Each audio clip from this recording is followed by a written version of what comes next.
Let's now move over to Mombasa, where residents of Magongo area are up in arms against the Kenya Pipeline Company. The residents are opposed to the installation of pipes through their estate.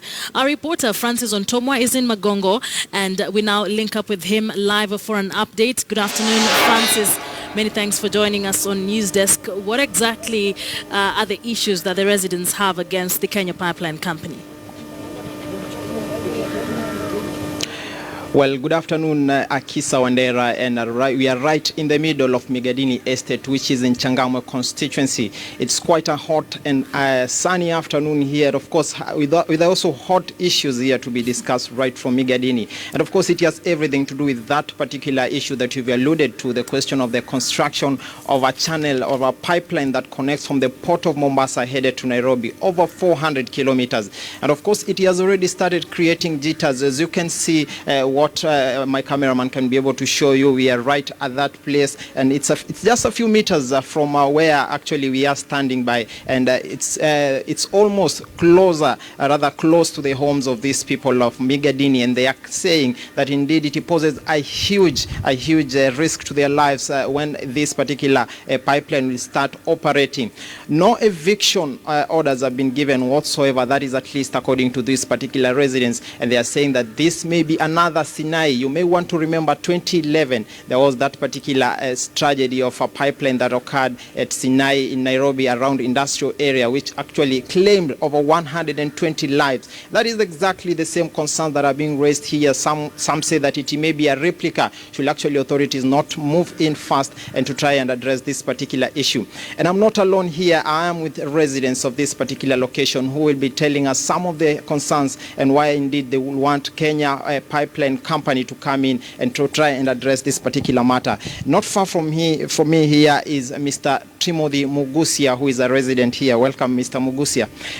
You may want to tell us what are exactly your concerns here at this particular place. Yes, my name is Dr. Timothy Mugusia. I'm a retired medical officer of health with a specialty in public health. Public health being one of my concerns, and I have learned about petroleums. We are concerned with this pipe that is passing along our houses, and this is a very flammable material. Looking at the accidents that have taken place with the location of this pipeline, we are worried that the same thing that happened in Nairobi is going to happen here, because the distance between the houses and the pipeline is nil. In the public health, you need to have a distance of about 60 to 100 meters from the pipeline, but that is not there. To make the matters worse, nobody is telling us, and has never educated the public about the dangers of what this petroleum pipeline will do. Two, nobody has given us notice, or nobody is considering of getting us away from this tragedy, because if you are pumping live flammable material and people are cooking in the kitchen, there are possibilities of this leakage of the petrol that will burn houses.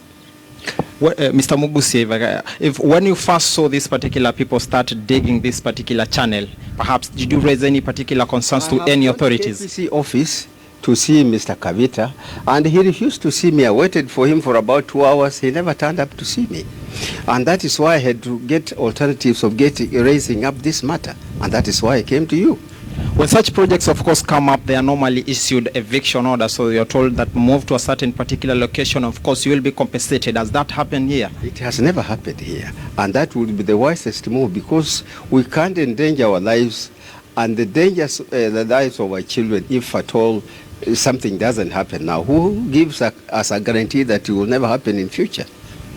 Have you seen these officials on site perhaps to try and reach to the residents? Yes, they have never reached the residents, but the KPL people, you ask them, they tell us we are not the owners of the land, we are just constructing our pipe. The owners of the land are KPC, who have never approached us to tell us on what they're going to do to us who are very close to the pipe. When did this particular construction perhaps begin, and around here, how many households will be affected by this particular construction? When we came to Migadini, we all had only one pipeline. But since 1980s, 86, 87, they have added 3 other pipes. And this is this I think is the fourth pipe. And the danger with this one, the other ones used to carry crude oil, but this one we are told will carry live petrol that is purified. I'm looking at some of what is happening here. Actually, it's just meters from the houses, and some constructions have actually been disrupted. I'm seeing a foundation of a toilet that has been actually cut short. So perhaps are these concerns that perhaps even the local leadership has not really come to address? The local leadership has not addressed. They have even removed our fences. They have been when they are serving when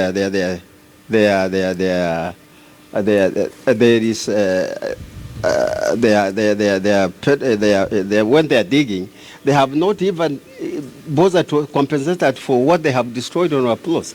Second, when they are servicing them, they are using our plots to service the pipeline because they have taken all their land and put in a pipe.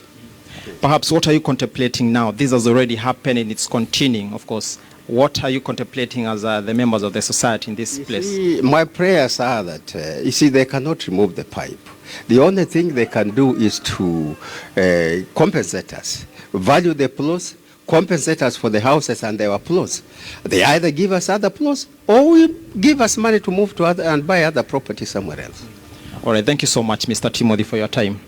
Well, of course, that has been one of the residents here in Migadini trying to paint the picture of the concerns that are still, that are mounting actually here in Migadini. They are raising concerns about this particular construction that is passing just meters from their houses. It's a Kenya Pipeline Company project that, of course, is expected to channel refined petroleum products right from the port of Mombasa to Nairobi, some over 400 kilometers. And, of course, it means that it will be disrupting the lives of most people around here. The major concern that, of course, we've had them say is the question of no eviction mechanism or no proper mechanisms to evict these particular people and to compensate them so that they're able to be taken to alternative land, so that they're able to leave space for these particular constructions to go on. It has been a project that has been actually lagging behind, of course, that has been characterized with a lot of delays, but that by and large it looks like there are some underlying matters that have not been properly addressed to ensure that this project not only becomes beneficial to Kenyans, but also protects the lives of the people living around that particular location. My name is Francis Ontomwa, and I want to take you back to you, Akisa Wandera. Thank you very much, Francis Ontomwa, for that update. That definitely is a story that we continue to keep tabs on for you.